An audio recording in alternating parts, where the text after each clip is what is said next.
Welcome to the Community Development Podcast, a podcast dedicated to community development practice and approaches, sharing our learning and connecting the workforce. My name is Russell.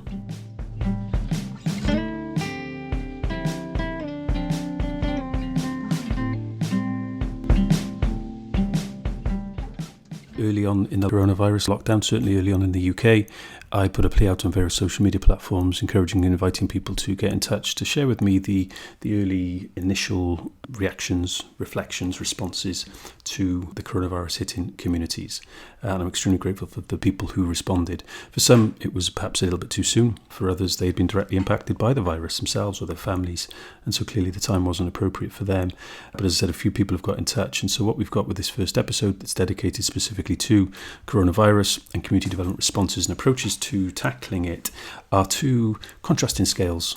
So firstly, we visit the Maesgeirchen estate near Bangor in North Wales, where there's some really heartwarming reflections on people involved in the grassroots there, a community that's notionally, usually so-called disadvantaged, but how they've been demonstrating a real community response and almost a resilience to coronavirus and the lockdown and the economic impact it's had, as well as the social impact. And some great insights into how that has happened and how people have forged sort of alliances and collaborated with very little planning. They've just sort of cracked on and done it.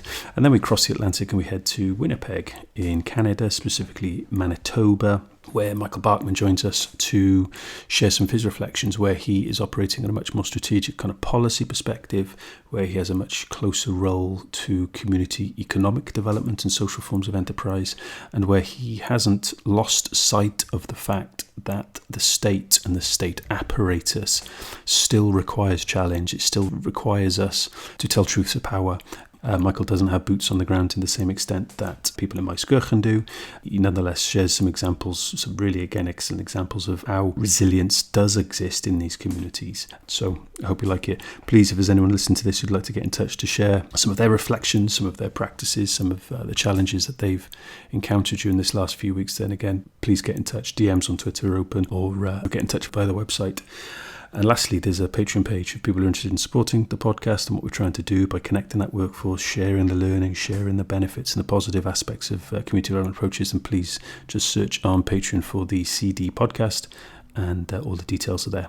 Thank you.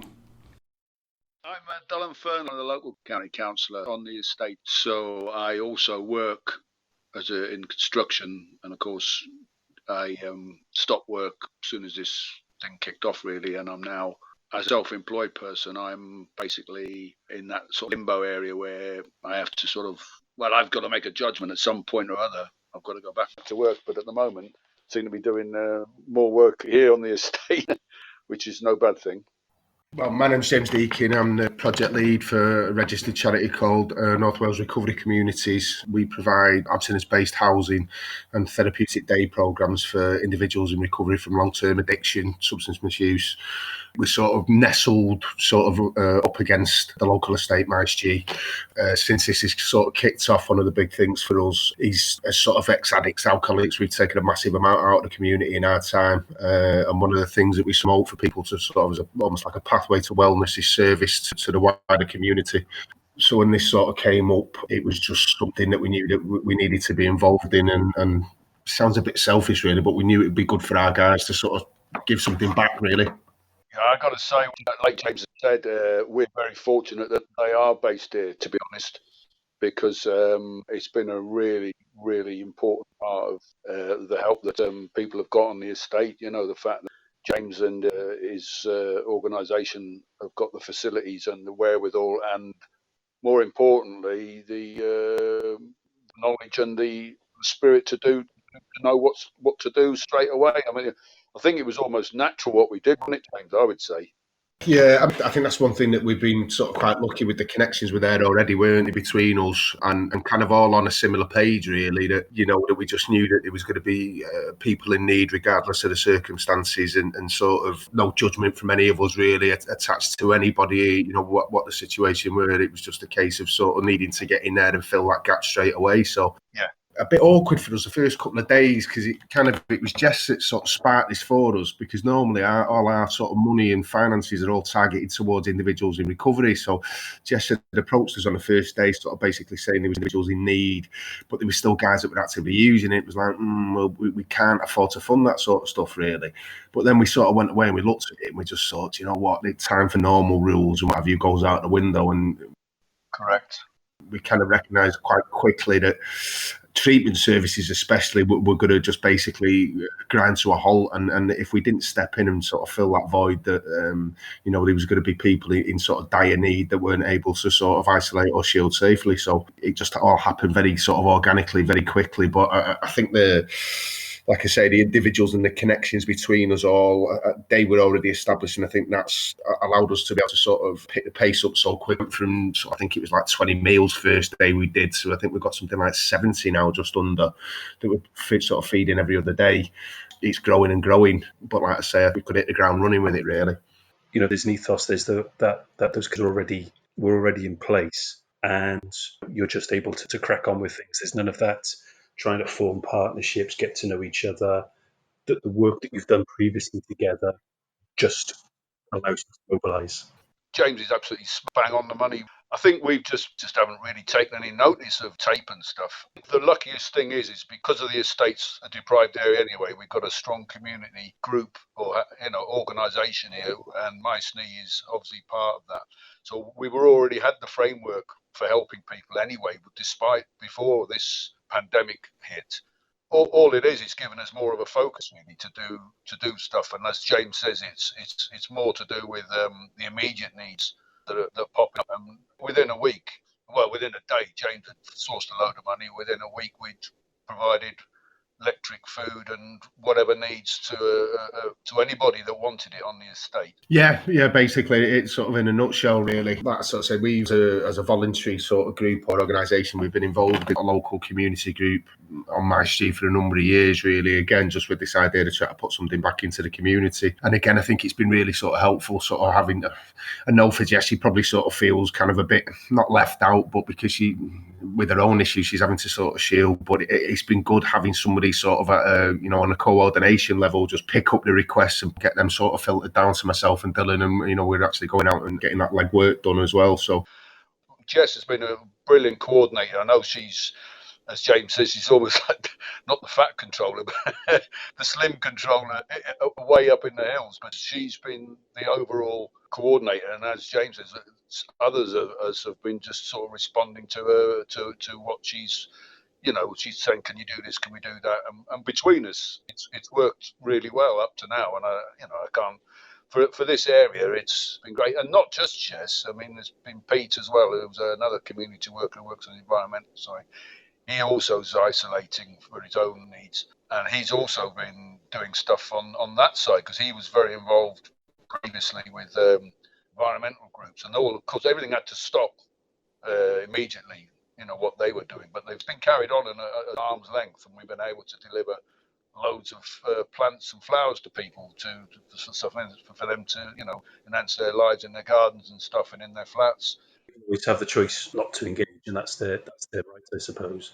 It's interesting that you're talking about basic needs initially, so food, shelter, I think utilities, bills, etc. You talked about, because I can imagine as well, now as the more into lockdown we go, the financial pressure probably begins to bite a little bit more, and certainly for people at the lower end of the economic and income spectrum, that might bite sooner, and that bite might be stronger. But looks like, if I'm interpreting you right, Dylan, it's beginning to move beyond some of those essential needs. If you're talking about things like plants and things like that, garden. You could say they're not essential, but it's things like that you just go by the reaction. It's raised everybody's morale on the estate, so people feel that there's humanity there, and I mean that's the most important thing. Anybody who's left out, obviously, is going to be doubly bad. But obviously, we're not going to get everybody, but certainly the help is there. As James says, James posters up to all around the estate with the phone number on, and I don't think anyone can say that they're not aware of it, and everybody's pitching in and doing what they can, and it's really, really heartening. You're seeing the best of humanity, to be honest. What happens next, James? I think we've just got to keep going for the time being the way that we are. I mean, obviously the situation is very fluid and things are changing, but on a daily basis. But I think a lot of the people that we're picking up now, or that we're sort of providing food for, especially some of the more elder member community, we're going to be having to commit to them for the sort of long term. Really, to be honest with you, I don't really see our role at Penryn House changing much more from sort of what we're doing at the moment in terms of provision of food and sort of financial support for basic sort of necessities and stuff like that. Really, obviously, as things progress in the lockdown, either, if it does ease, I think one of the things that we'll be looking at, I think longer term, is, have we almost sort of created a dependency to a certain extent, and how will it'll be a prolonged process. We won't just, as soon as the lockdown ends, we won't just say, right, that's it, that everyone has to fend for themselves now. It's going to have to be done on a sort of phase basis, really.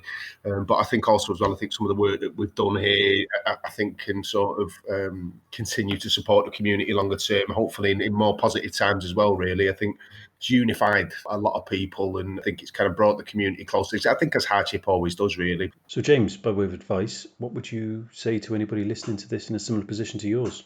Try and avoid that sort of middle management, red tape and nonsense, and just get to the people who actually know the community, know the issues, know the people that are there, and just get those needs met as quickly as possible, really. I think, again, that's been one of the things that's been quite refreshing about it. There's been no sort of no middle management nonsense or anything like that. It's just been, we're a group of doers as opposed to talkers, really. And again, that's what makes things work better. Gents, I'm really grateful for your time. Keep on doing what you're doing. Best of luck to yourselves, and stay safe. Diolch yn fawr. Thank you. So after speaking to Dylan and James, I had the opportunity to speak to the Jess, who is referred to a couple of times by both James and Dylan. Jess Silvester. She joined me via the internet from her home, where she's juggling parenting and sort of self-isolation as well, but also trying to provide that coordinating role that we heard about. My name's Jess Silvester, and I work for a group called MaesNi, which is Maesgeirchen's Invest Local group. So Invest Local is a programme across Wales, across 13 communities in Wales, and it's £1 million for each of the regions to decide how they want to spend it on local priorities. And so MaesNi is the steering group in Maesgeirchen, and they've made the decisions about how to spend the £1 million on local priorities. And in Maesgeirchen, the vast majority is allocated towards a community hub, and then redeveloping the play park, and the rest of it's all on community engagement activities, anything else that anybody wants to do to bring the community together. As part of that, they've decided to employ me as a community development worker and Pete Gardner as an environmental project worker. I'm employed through the local CVC Maesgeirchen, and I've been working there for 18 months now. And we've started a number of different projects, including a community cafe every Tuesday night. And I think it was just before lockdown, we decided as a group, so everybody who comes to the cafe and the volunteers who normally cook and help out there, we decided to run the cafe that evening. Quite a few of the volunteers who work there work in the care sector as well. And straight away, I mean, Beth and Denise, who cook there really regularly, just got to it and said they wanted to cook for over 70s. They'd already knocked on everybody's doors to see if they wanted a meal every Tuesday evening, and compiled a list of, I think it's up to 84 people a week now. And so they moved all of the kitchen equipment, which had been in the church, we'd been using the church as a base, and moved it to an empty office down the way and set all of that up. And I think that was all ready to go before lockdown was even announced, really. And then during that first week, we just kind of forgot about all of the other priorities, and it was really clear what needed to happen. There were already people self-isolating who were on 0 hours contracts, who just had lost their income then for that 2-week period, and they weren't able to go into work, or they knew somebody with symptoms and they themselves needed to isolate. It felt like it all kicked off quite quickly compared to what we were hearing in the media and the kind of daily government announcements. Penryn House, the recovery centre, absolutely brilliant. So I think it was in the first week, we had 25 to 30 volunteers signed up already to help out with things like prescriptions and doing shopping for people who were self-isolating.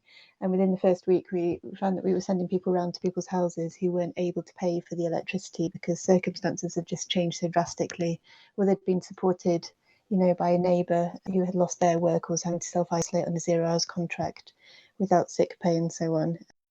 It became about having some kind of a a crash fund where we could sort out immediate needs like that, and it was very much a crisis response. So we're kind of looking at doing that slightly differently now, but it was about, you can say, I'm stuck, I need this, I need some nappies, I need some baby formula, whatever it was, and somebody would go around and sort it out. So initially, James crowdfunded the crash fund, and I think by the end of the first evening, he had £3,500 in there, and it's now fairly well stocked. And I think it's close to £6,000 has gone out over the last 6 weeks. It's been really, really valuable.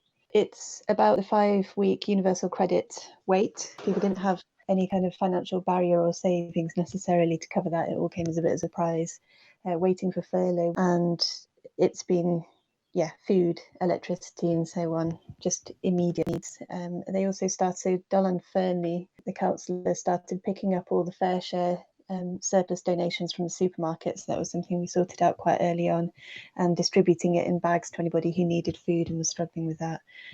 As things evolved, by the end of the week, Penryn House were cooking up a lot of the fair share donations, anything that wasn't coming out of bags and boxes or from another food bank in Bangor as well, started to feed into it via Dylan. Then they would just cook up all these meals and deliver them. And I think it's something staggering, like over 900 meals have gone out now. Wow. It's a really impressive effort. And I think it busts open that myth that these disadvantaged communities, in inverted commas, lack resilience, because, like you said, that the response and what appears to be a fairly organic response happened quite quickly. And as you say, in contrast to perhaps what the media were portraying. Yes, we kind of saw it in lots of different ways. It's down to the nice things, like, there's a few streets who play bingo once a week, and there's all sorts of other things going on as well. But people they look after each other. It's a really close-knit, caring community anyway. It's the financial resilience that just went, but that care and that interconnected community and the strength of that really shone through. And it really was very, very organic. People just stood up and said, this is what I can do, this is what I can offer. How do we do this best together? And it just worked. It was very, very impressive. It's a privilege to give that a platform, I suppose, via this. Last question, Jess. Is Dylan referred to you as sort of a coordinator or a controller of some of the communication and things like that, but doing it from a position of isolation yourself? To what extent are you able to, or maybe are you alert to, but waiting the right time to be able to collate some of this learning? Because we talk about community development has to have learning at its heart. We need to be challenging inequalities, looking at inequalities of power and so on.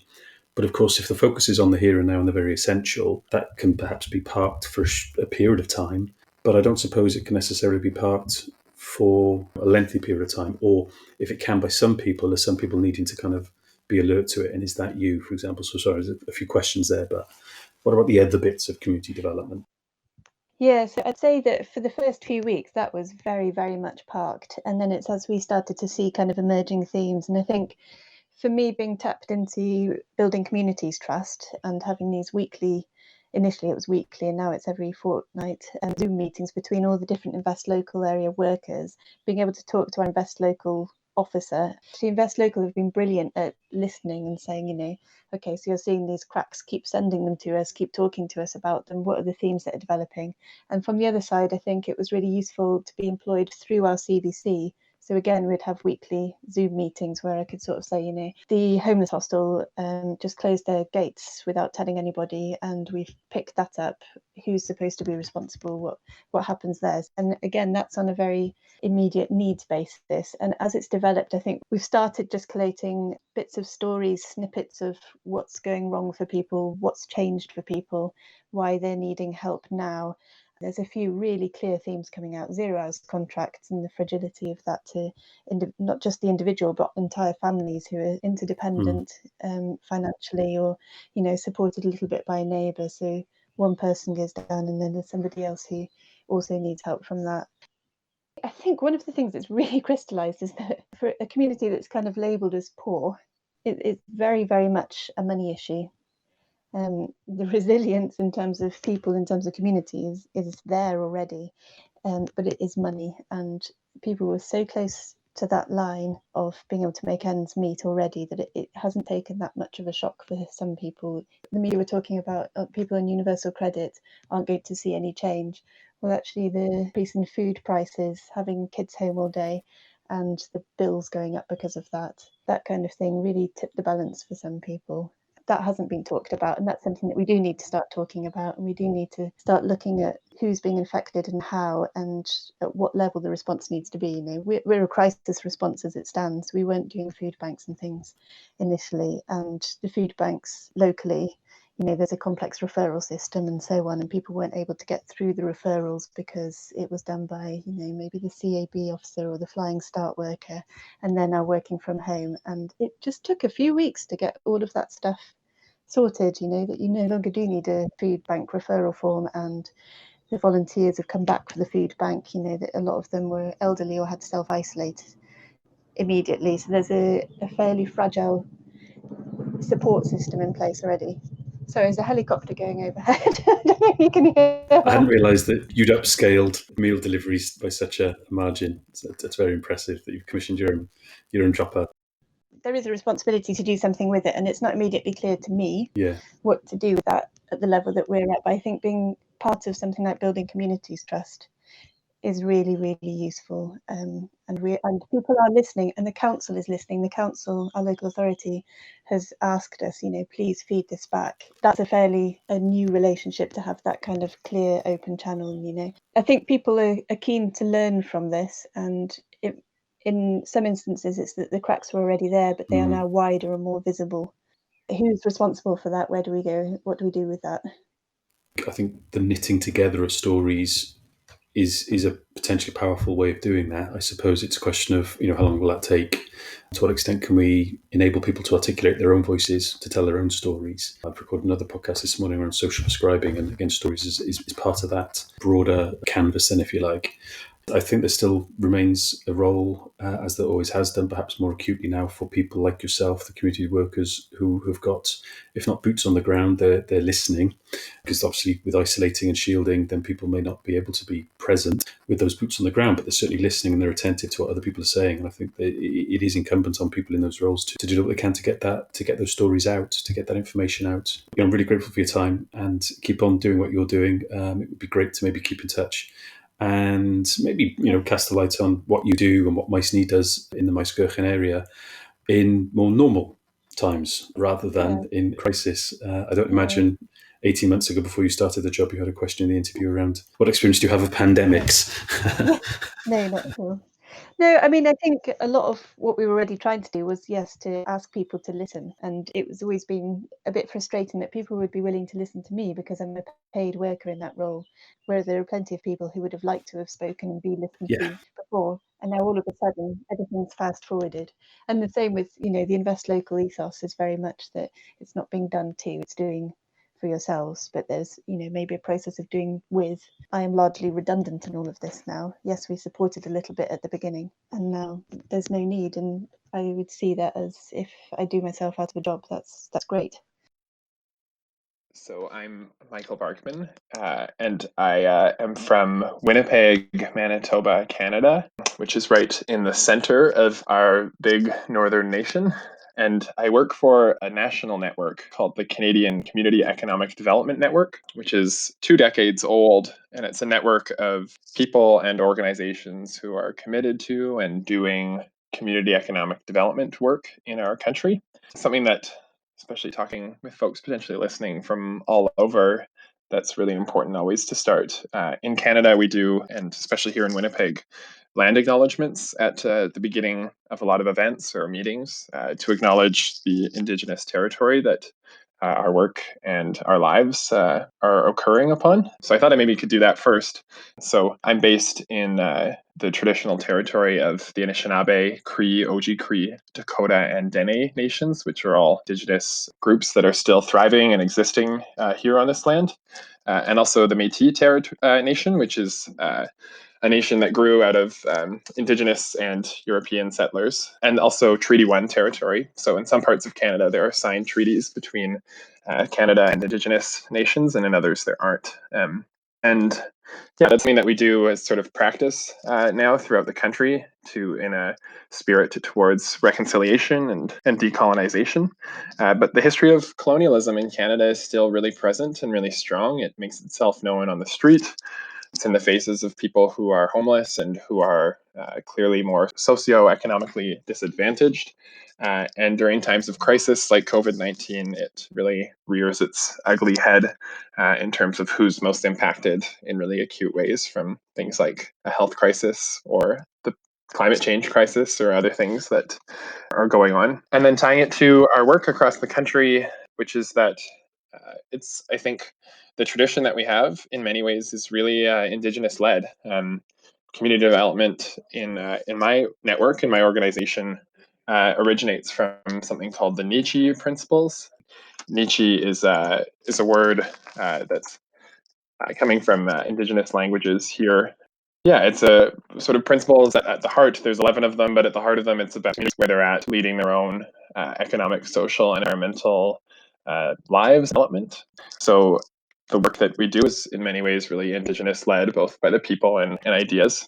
So it's a national network. So there's social enterprises, which in Canada are defined as sort of money-making enterprises that contribute to social, economic, or environmental goals. And in Manitoba, we have many of those, and we also have neighborhood renewal corporations, of which there are 13, that are sort of like anchor institutions in their own communities who do community economic development work, from housing to community beautification. And throughout all of that, especially here in the city of Winnipeg, where I live, which has between 10 and 20% of our population is Indigenous. Yeah, is a really important aspect of that. Again, I think it's important to acknowledge sort of the history of colonialism and what our community economic development model does in being Indigenous led and responding to that. It's a privilege, Michael, to be able to give that a platform.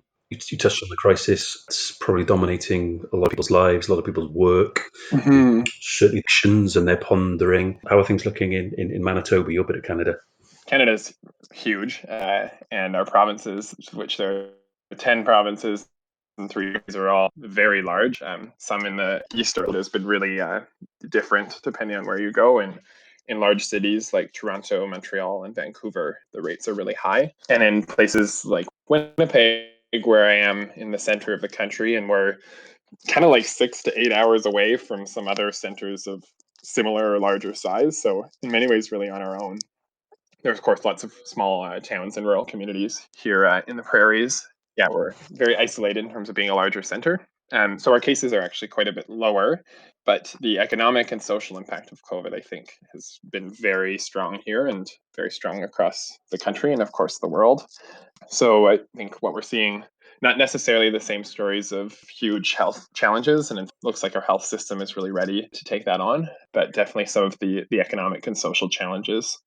And like I said before, this is happening across the world, that the line of sort of going around that the disease can impact everybody. It doesn't really differentiate between rich and poor is true in terms of the health impacts, but the social and economic impacts, it's not true.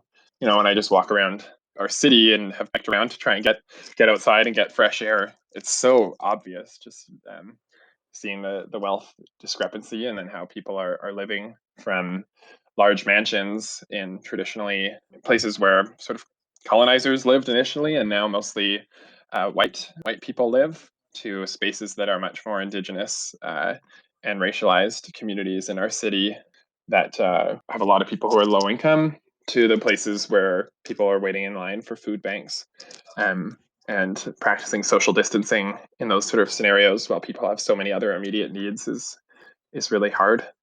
But there are beautiful stories of how communities are responding, and I think that's a really interesting dynamic, I guess, in our world, and sort of in our community development world here. Is It's been longstanding is at what scale does the community respond, and at what scale do we need state or sort of government response? And I think in the past we've tried to settle on sort of a balance that things like healthcare and education are really important, that they're run and operated by the state. But in lots of other instances, community entities and community-owned entities, and that idea of ownership is really important, that it's not necessarily government-led or government owned, but it's community owned and government funded in lots of ways. So a lot of those sort of groups that are really democratically running what their operations are and really responsive and in touch with the communities that they're in.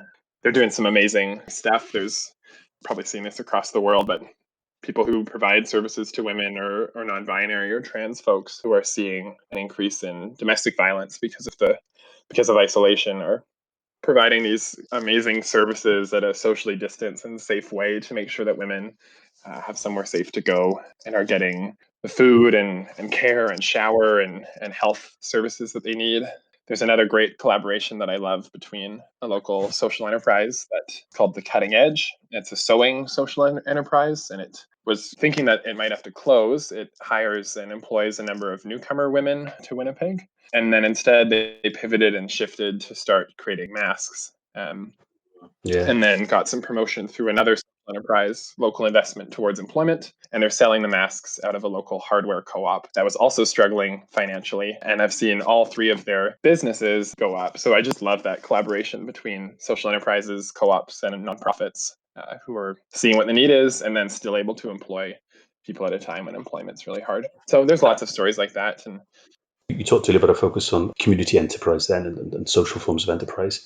That particular example suggests to me that there's a resilience that can be found fairly intuitively, fairly autonomously by those enterprises themselves, whereas perhaps the usual narrative can sometimes be that these sorts of disadvantaged communities would be another sort of proxy for this.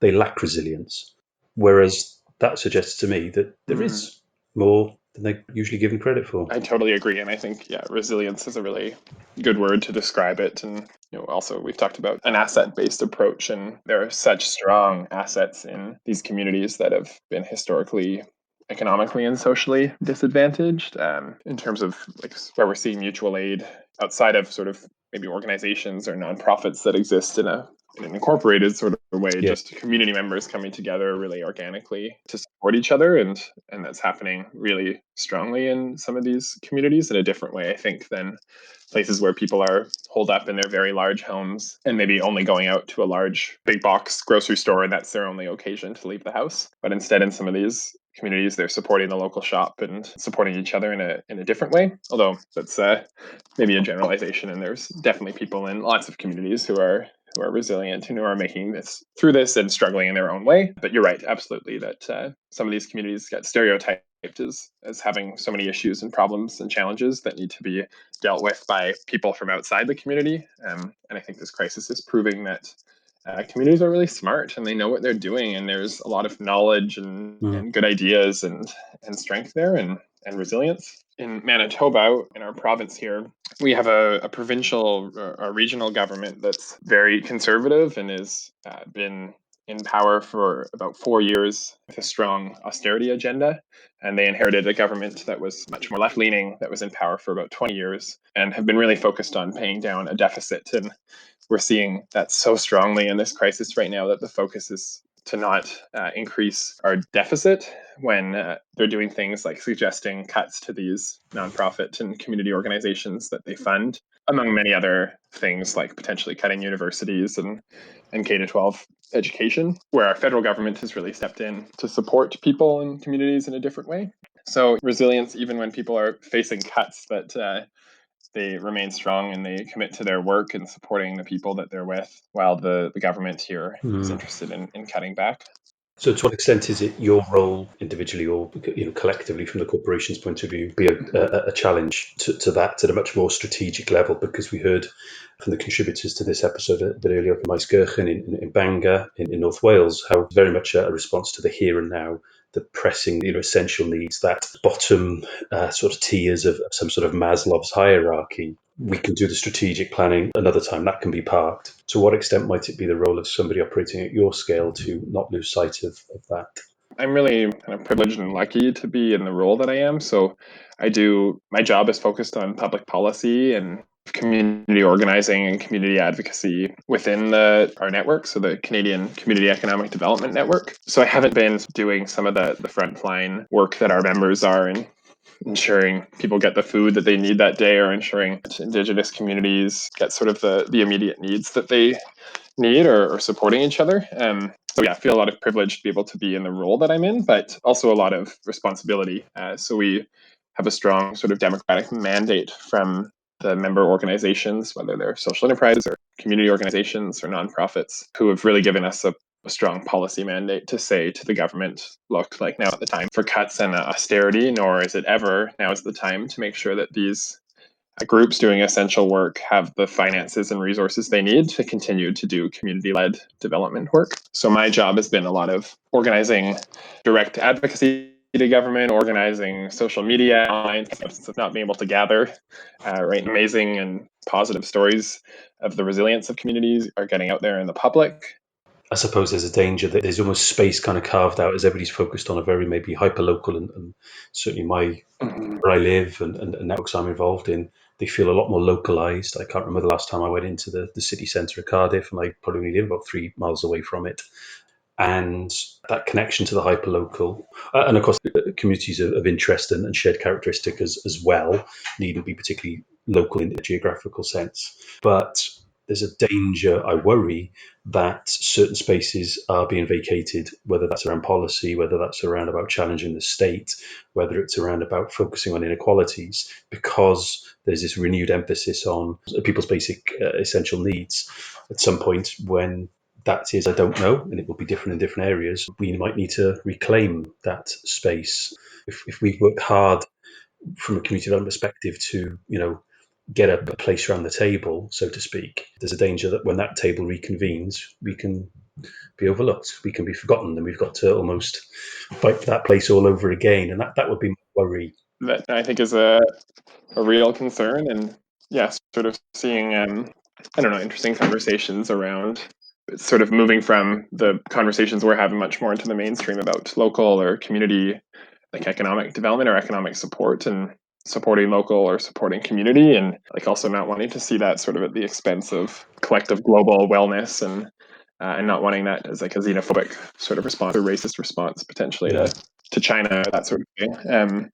It's really great to see increasing emphasis and understanding of local. I mean, here we're thinking a lot like we're an agricultural heartland, but like we don't have all the capability to support our own food needs. So seeing a conversation much more about food security and supply chain and supporting local. And I think that's really great, but not at the expense of sort of potential xenophobic or racist understandings of the rest of the world. So that's, I think, a balance there to understand. We're not so much in crisis mode and crisis response, but really appreciate the time to talk about our work here.